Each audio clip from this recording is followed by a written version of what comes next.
আজি যদি আমি হাউসত ওয়াটাৰ ৰিসোৰ্স ডিপাৰ্টমেন্টৰ কথা নকওঁ অন্যায় কৰা হ'ব। আজি সকলো হাউসৰ সদস্যই স্বীকাৰ কৰিব যোৱা 5 বছৰ 10 বছৰ আগৰ বানপানীৰ পৰিৱেশৰ লগত আজি সাগৰ সদৃশ পৰিৱৰ্তন হৈছে। মথাউৰিৰ কোৱালিটি ভাল হৈছে, মথাউৰিৰ ওপৰত ৰাস্তা হৈছে আৰু মথাউৰি ভঙাৰ দুখজনক খবৰবিলাক লাহে লাহে আঁতৰি গৈছে।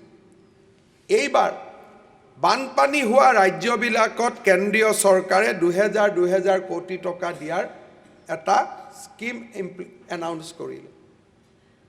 মই সুধিলোঁ যে আমাৰ মেমৰেণ্ডাম দিব লাগে। অফিচাৰবিলাকে ক'লে ছাৰ বানপানীয়ে নহ'ল ক'ৰ পৰা মেমৰেণ্ডাম দিব।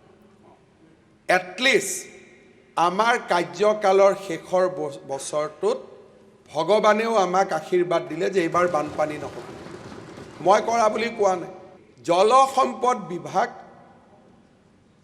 মন্ত্ৰী পীযুষ হাজৰিকাক আমি ধন্যবাদ জনাবই লাগিব। যোৱা 5 বছৰত বানপানী আৰু মথাউৰিৰ ওপৰত ৰাস্তা অসমীয়াই কেতিয়াও কল্পনা কৰা নাছিল যে মাথাউৰিৰ ৰাস্তা পকী হ'ব।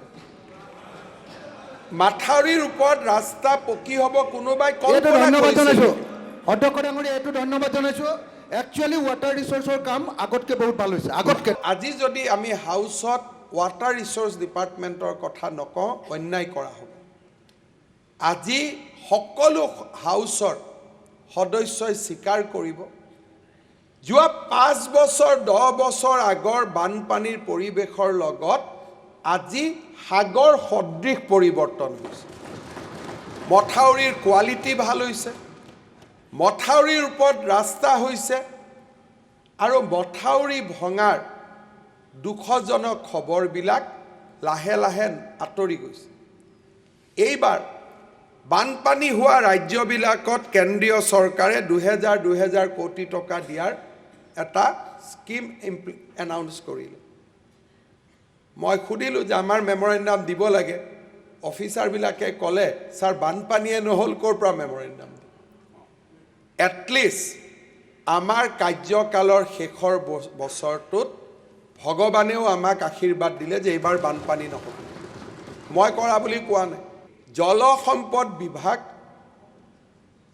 মন্ত্ৰী পীযুষ হাজৰিকাক আমি ধন্যবাদ জনাবই লাগিব। যোৱা 5 বছৰত বানপানী আৰু মথাউৰিৰ ওপৰত ৰাস্তা অসমীয়াই কেতিয়াও কল্পনা কৰা নাছিল যে মাথাউৰিৰ ৰাস্তা পকী হ'ব।